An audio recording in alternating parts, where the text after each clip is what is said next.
Assalamualaikum warahmatullahi wabarakatuh. Alhamdulillahirabbil alamin allazi an'ama 'alal iman wal islam wa ja'alal insana makhluqan 'alal akhlaq. Allahumma shalli wa sallim 'ala sayyidina Muhammad wa 'ala alihi sahbihi ajma'in. Amma ba'du.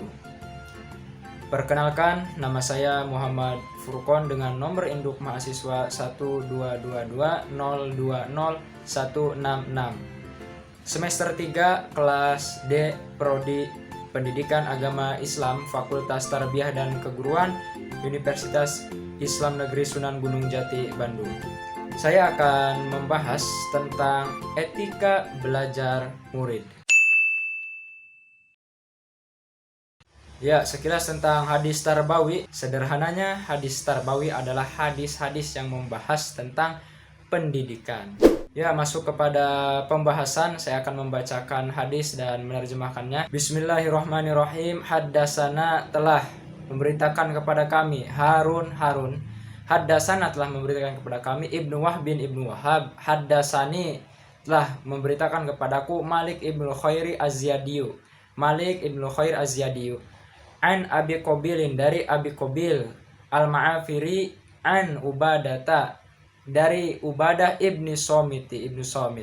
Anna Rasulullah sallallahu alaihi wasallam qol, bahwa Rasulullah sallallahu alaihi wasallam bersabda, laisa min ummati, bukanlah dari golonganku, man lam yujilla kabirona, siapa yang tidak menghormati yang tua, wayarham sogirona, dan yang tidak menyayangi yang muda, wa ya'rif li'alimina, dan orang yang tidak mengetahui hak orang alim. Rawahu Ahmad. Selanjutnya saya akan mengtahrij hadis tersebut berdasarkan beberapa poin tertentu saja. Dari sumber yang saya rujuk, hadis tersebut tidak hanya diriwayatkan oleh Imam Ahmad, tetapi juga ada riwayat dari Imam At-Tirmizi dalam kitabnya nomor 1920, dan juga dari Imam Abu Dawud dalam kitabnya nomor 4943. Poin yang pertama dari sisi sanad. Nah, kumpulan silsilah atau rangkaian nama-nama rawi dari Harun hingga kepada Ubadah As-Somiti disebut dengan sanad. Sanad inilah yang nantinya akan menentukan kualitas dari hadis tersebut, apakah sahih, hasan, dhaif, ataupun tertolak. Berikutnya dari sisi matan atau isi. Matan hadis pada hadis tersebut merupakan redaksi dari perkataan Rasulullah SAW yang bukanlah golongan kami orang muda yang tidak menghormati orang tua yang tidak menyayangi anak muda, dan orang yang tidak mengetahui hak orang alim. Berikutnya dari sisi rawi. Nah, nama-nama seperti Harun, Ibnu Wahab, Malik, Abi Qabil, dan Ubadah disebut dengan rawi atau informan hadis. Berikutnya dari jenis hadis. Hadis ini merupakan hadis yang marfu karena subjek atau yang bicara langsung dalam redaksi hadis tersebut adalah Rasulullah Shallallahu Alaihi Wasallam, bukan sahabat atau tabiin, sehingga di situ tidak ada percampuran makalah atau perkataan dari sahabat maupun tabiin. Dengan kata lain, redaksi ini udifa ilan nabi, bersandar langsung kepada nabi. Kemudian berikutnya elaborasi dari entitas etika belajar murid. Seperti apa dan bagaimana? Simak penjelasan berikut ini. Yang pertama ada kata etika, yang kedua ada kata belajar. Berikutnya peserta didik atau murid. Maka dapat disimpulkan bahwa etika belajar murid adalah tata cara berperilaku murid atau peserta didik terhadap lingkungan belajar. Lalu bagaimana pengejawantahan dari etika tersebut dan bagaimana penerapannya? Berikut ini penjelasan berupa implementasi etika belajar murid berdasarkan kitab Ta'lim Muta'alim karya Syekh Az-Zarnuji dan kitab Adabul Alim wal Muta'alim karya Hadratus Syekh Kiai Haji Hasyim Asy'ari. Yang pertama ada niat. Maka sudah seharusnya bagi peserta didik atau murid berniat lillahi ta'ala dalam menuntut ilmu.